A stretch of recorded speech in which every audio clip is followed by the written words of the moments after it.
Hi good morning to all the students watching videos. आप जितने बच्चे हो, सब जो वीडियो मेरे देख रहे हो, सबको भुवन जी का गुड मॉर्निंग, है ना। आप जितने बच्चे हो सारे देखिए आप। चलिए, आज से मैं फ्यूचर टेंस ले रहा हूं और फ्यूचर टेंस पढ़ा रहा हूं। आप बहुत पढ़े होंगे, मेरा वीडियोस भी देखो, मेरा वीडियो जो पढ़ो, एक कंसेप्ट मिलेगा, एक आधार मिलेगा जिस पर आप अंग्रेजी की इमारत को आप खड़ी कर सकते हैं। मेरे एक ही वीडियोस को देखो, हर वीडियो मेरा यूनिक होता है। चलिए, ये फ्यूचर टेंस किसे कहते हैं? फ्यूचर टेंस में हम उस काम को कहते हैं जिसकी शुरुआत का समय आने वाला समय से संबंध रखता हो, आने वाला समय शुरू हो, या जारी भी रहने की अवस्था अगर हो तो आने वाले समय से संबंध रखता हो, और अगर वो कंप्लीट भी हुआ हो तो उसका कंप्लीशन का समय भी आने वाला समय ही हो। तो इन तीनों अवस्थाओं में, तीनों अवस्थाओं का जो संबंध काम तीन ही अवस्था में होता है, तीनों अवस्थाओं में रहने वाले कामों का संबंध अगर आने वाला समय से हो तो हम उसे उस काम को फ्यूचर टेंस भर आने वाले समय में होने वाले का काम बोलते हैं, उसको फ्यूचर टेंस भविष्य काल।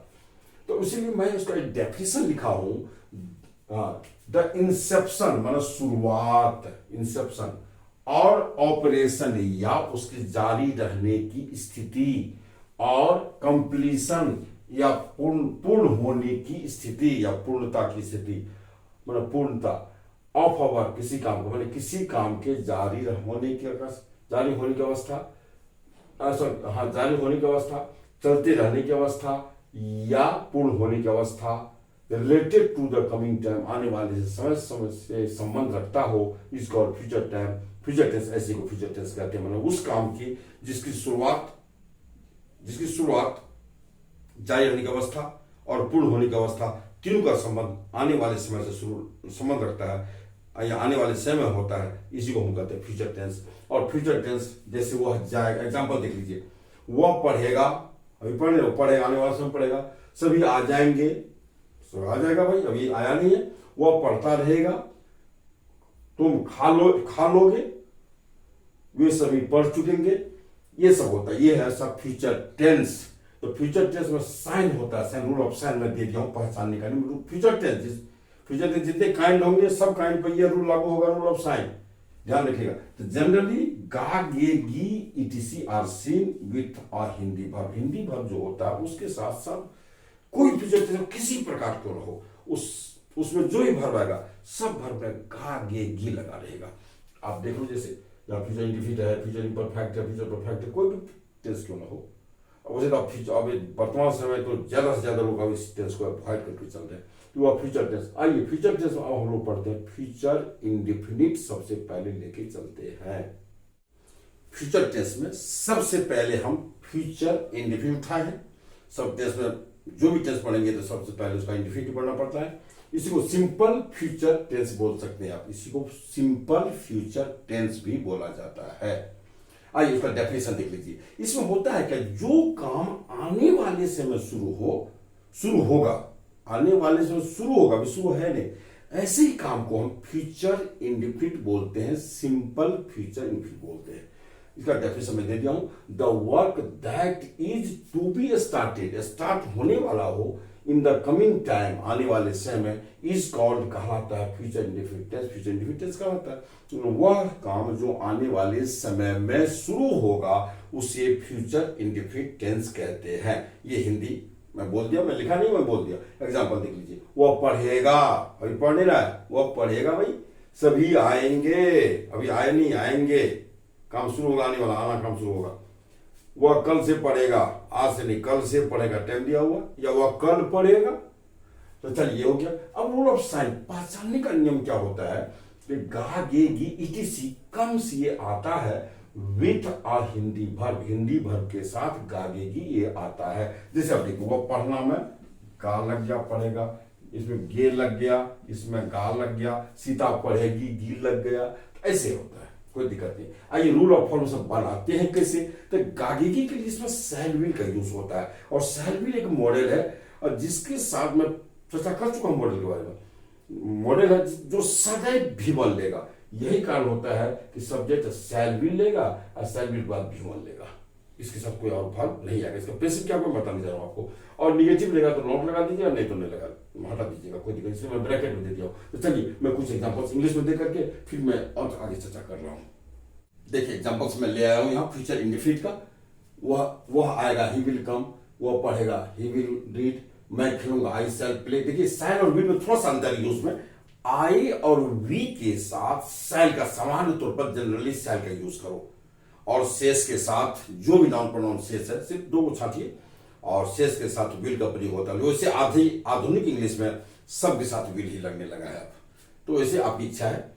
चलिए तो हम लोग घर जाएंगे, वी शैल गो होम, वह पढ़ने के लिए जाएगा, ही विल गो वह जाएगा पढ़ने के लिए, टू रीड ये नॉन में पढ़ा चुका हूं, टू V1 V3 और V4। वह दौड़ते हुए जाएगा, वह दौड़ पढ़ने के लिए हो गया, और दौड़ते हुए जाएगा, वह जाएगा ही विल गो दौड़ते हुए, रनिंग। आप जाके देखो मेरा वीडियो थ्योरी ऑफ नॉन पर। सीता बात करते हुए आएगी, सीता विल कम टॉकिंग, बात करते हुए, यहाँ बात करते हुए एक्स्ट्रा वर्ब लगाएंगे इसको। ये टेंस के हिसाब से होता है, और टेंस के अनुसार जो वर्ब आएगा उसके बाद जो एक्स्ट्रा वर्ब है V3 V4 या 2 V1 ये सब अपना लगाते जाइए। जैसे देखिए वो सभी खेलने के लिए दौड़ते हुए जाएंगे, तो वे सभी जाएंगे, दे विल गो जाएंगे।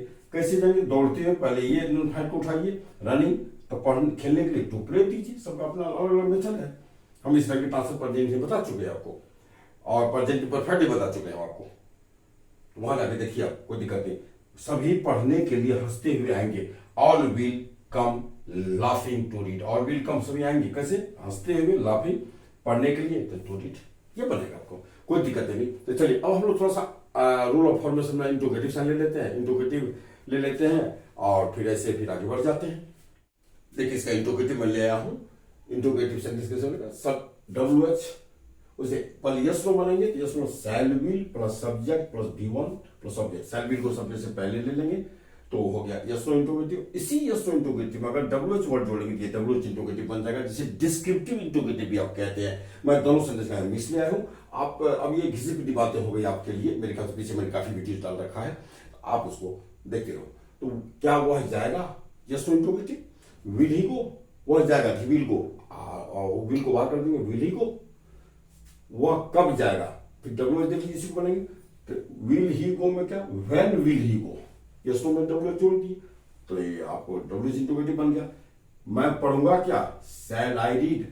आई और वी के साथ शैल यूज करें, शैल विल यूज कीजिए, और सिस के साथ विल। तो मैं पढ़ूंगा क्या? शैल आई रीड। मैं क्या पढ़ूंगा? What shell I read.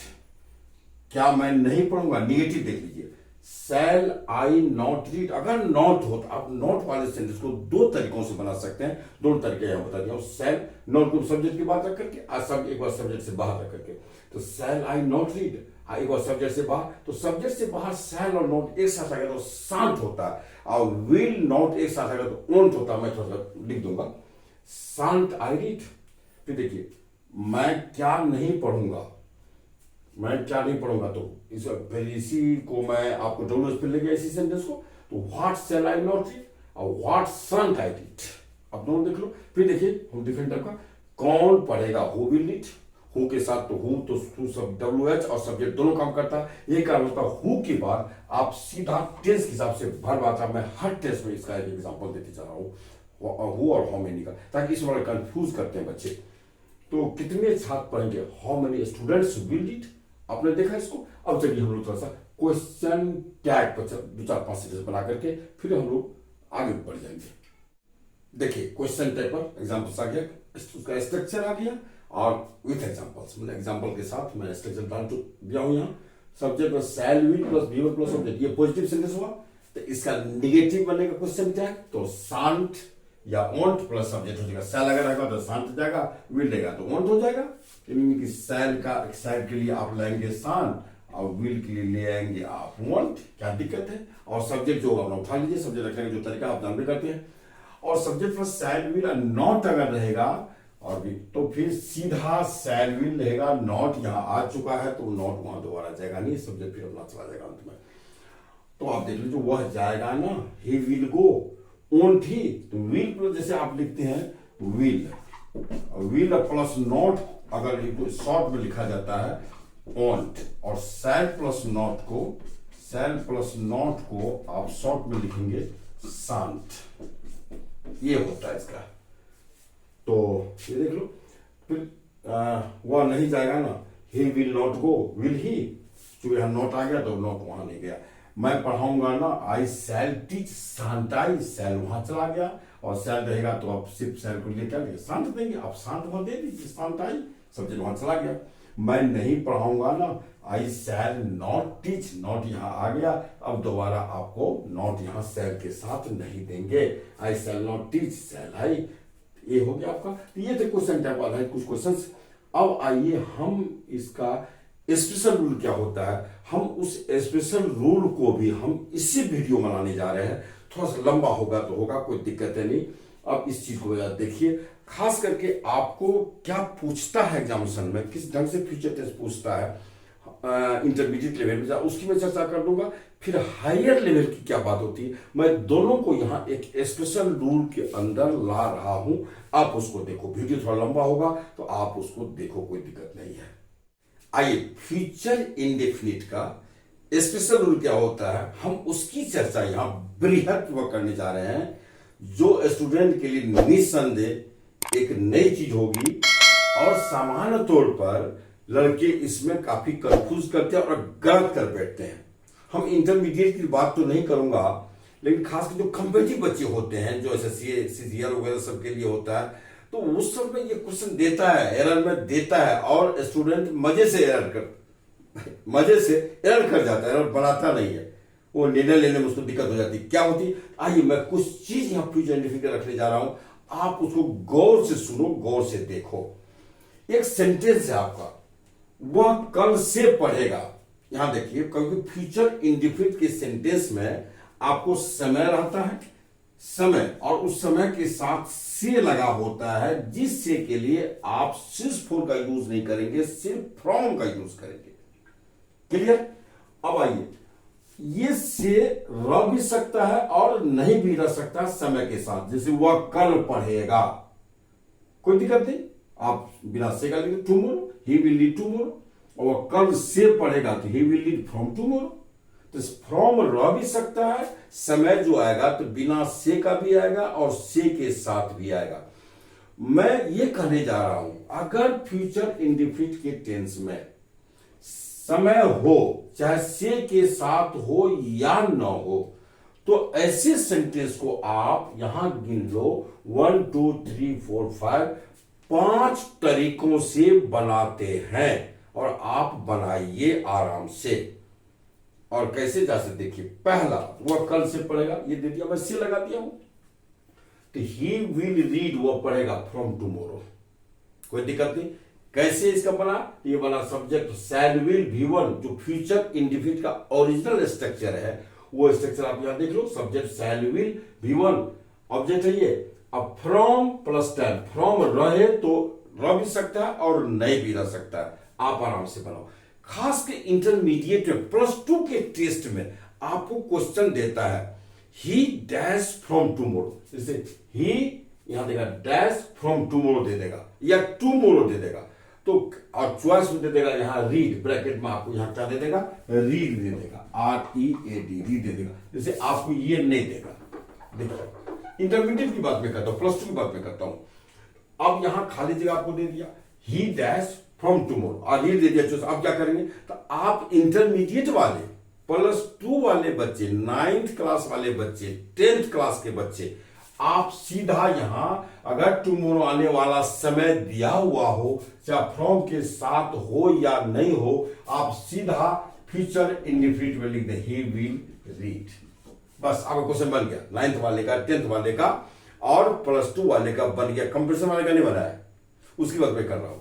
इसीलिए आप बच्चे ये जानो, 9th 10th और इंटरमीडिएट वाले, अगर आपको कोई आने वाला समय सेंटेंस में दिया गया हो और उसमें ये दिया गया हो, तो और भर को आप शैल विल के साथ रख दें। क्लियर? और ऐसे लिखिए, मैं दे दिया स्ट्रक्चर। अब आइए कंपेटिटिव स्टूडेंट के लिए मैं बोलता हूं, अगर आप किसी कंपटीशन के बच्चे हो, अगर आप LIC अगर आप एसएससी या बैंक या सीजीएल या सीपीओ या फिर एयरफोर्स या जो भी कंपटीशन की तैयारी करते हैं, तो इस ऐसे बच्चों के लिए अब सुनिए, अगर आप इस रूप में इस सेंटेंस को लिखेंगे या इसको एक्सेप्ट करेंगे तो इसका मतलब होता है कि आप गलत कर गए, आप गलत कर गए। ये आपके लिए सही नहीं है, ये +2 तक सीमा है। +2 के बाद फिर आप इसको अलाउ नहीं करता है इंग्लिश। अब क्या है देखिए, इसको आप अन्य 4 तरीकों से लिखिए। इस 4 तरीकों के मेथड को आप एक्सेप्ट कीजिए। एरर तो पूछा इसमें, एसएससी वगैरह समय बैंक में पूछा, मैं आपको दूंगा सेट, देखिएगा, और वहां मैं चर्चा याद दिला दूंगा आपको। अब आप इसको लिखिए इसमें, तो वह कल से पढ़ेगा या वह कल पढ़ेगा, तो आप लिखिए, समय होना चाहिए। ही रीड्स फ्रॉम टुमोरो, अगर ये वह कल पढ़ेगा तो ही रीड्स टुमोरो। तो कहने का मतलब हुआ समय, अगर फ्यूचर इंडेफिनिट के सेंटेंस में समय दिया हुआ हो, अब आप उसको प्रेजेंट इंडेफिनिट में लिखिए, चाहे आवश्यकता अनुसार एक्टिव में लिखना पड़े या पैसिव। अगर फ्यूचर इंडेफिनिट अगर आपका पैसिव है तो प्रेजेंट इंडेफिनिट पैसिव में लिखिए आप। इसलिए मैं दिया सब्जेक्ट V1 V5, आप फ्रॉम ब्रैकेट में रखा, टाइम दिया फ्रॉम रह सकता और नहीं भी रह सकता। क्लियर? अब आप इसको प्रेजेंट इंडेफिनिट में इस सेंटेंस को लिखें, आपके लिए बेस्ट। अगली बात, इसी सेंटेंस को फिर आप प्रेजेंट इम्परफेक्ट प्रेजेंट कंटिन्यूअस में भी लिखिए। वह कल से पढ़ेगा तो ही इज रीडिंग फ्रॉम टुमारो, या वह कल पढ़ेगा तो ही इज रीडिंग टुमारो।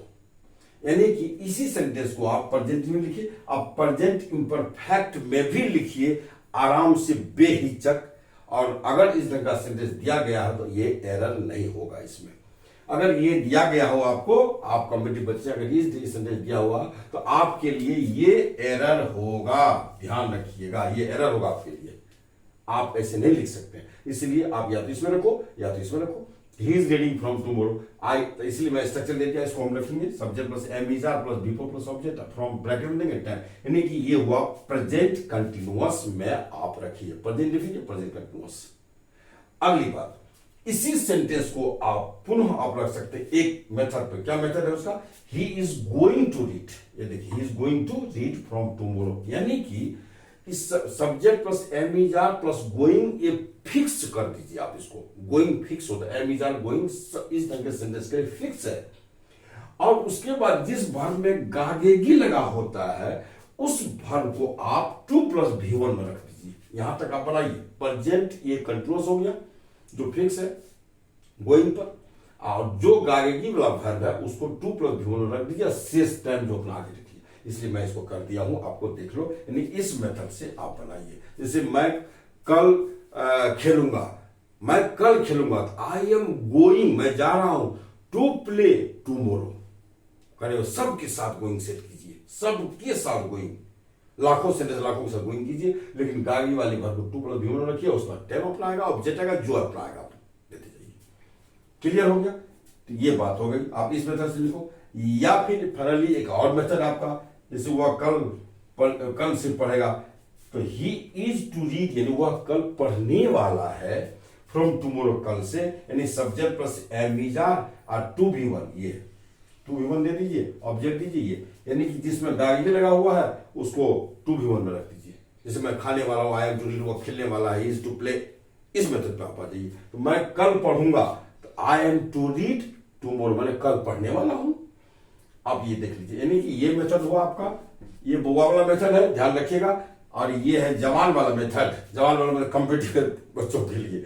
और इंग्लिश की एक स्टैंडर्ड इंग्लिश जो होता है, यहां से आप लिखिए, और एक ये हो गया आपका, ये हुआ, एक ये हुआ, यानी 4 मेथड हुआ आपके लिए, और इंटरमीडिएट वाले के लिए 5 मेथड, वो ये भी उसके लिए जुड़ जाएगा। चलिए, क्या मतलब है, उद्देश्य क्या है कहने का? कहने का मतलब ये हो गया कि फ्यूचर टेंस, फ्यूचर इंडेफिनिट का टेंस जो होता है, उसमें पूरे फ्यूचर टेंस को अगर मैं लपेट लूं तो मैं मेरे ख्याल से गलती नहीं करूंगा, क्योंकि आधुनिक समय में फ्यूचर टेंस को लोग ज्यादा से ज्यादा इग्नोर करके लिखते हैं, और उसके लिए प्रेजेंट टेंस का यूज होता है। अब आप यहां देख लो, ये भी प्रेजेंट इंडेफिनिट आपका है कि नहीं? देखिए, ये भी प्रेजेंट इंपरफेक्ट है, ये भी प्रेजेंट इंपरफेक्ट है, गोइंग पर आधारित प्रेजेंट इंपरफेक्ट है, और ये देखिए प्रेजेंट, यानी सब प्रेजेंट का यूज हुआ है है ना, फ्यूचर के बदले प्रेजेंट का यूज होगा। इसीलिए मैं आप बच्चों को कहूंगा कि आप अगर फ्यूचर इंडिफिनिट के सेंटेंस में अगर आपको से के साथ कोई समय हो, चाहे से लगा हो या ना लगा हो, आप इन 5 मेथड से सेंटेंस को लिखिए। मुझे यही स्पेशल रूल बताना था, ये मुख्य रूल है फ्यूचर इंडिफिनिट का। मेरे ख्याल से अब मैं यहां से निकलूंगा। अब अगले वीडियो में मिलता हूं फ्यूचर इम्परफेक्टनेस में, और शेष बातें सब बहुत सारी बातें जो लेफ्ट है, मतलब जो बची हुई रह जाती है, जिसको मैं आगे बताऊंगा। यहां बताने की जरूरत, सारी बातों को मैं यहां नहीं ला सकता, क्योंकि कुछ चीजें हैं जिसको किसी चीज और के साथ जोड़ के देखना पड़ता है, तो मैं वहां जोड़ के बताऊंगा। तो चलिए मैं आप बच्चों से अब मैं विदा लूंगा, और मैं अगले वीडियो में मिलता हूं फ्यूचर इम्परफेक्ट। ये लंबा वीडियो बनेगा, मैं एक ही वीडियो में सब्जेक्ट दे रहा हूं, चाहे जितना समय लगे आप लोग उसको देखो, आराम से देखो, अंत तक देखो। बहुत बड़ी चीज है, आपकी ये संपत्ति, आपका ये धरोहर है, आपका ये कैरियर है, और आपकी एक दिशा भी है। इसलिए चलिए आप तमाम बच्चे जरा सा सब्सक्राइब कर, लाइक कर, कमेंट कर, ये सब करो आप, है सर। तो अब मैं आप बच्चों से विदा लेता हूं। आप तमाम बच्चों को मेरी हार्दिक शुभकामनाएं।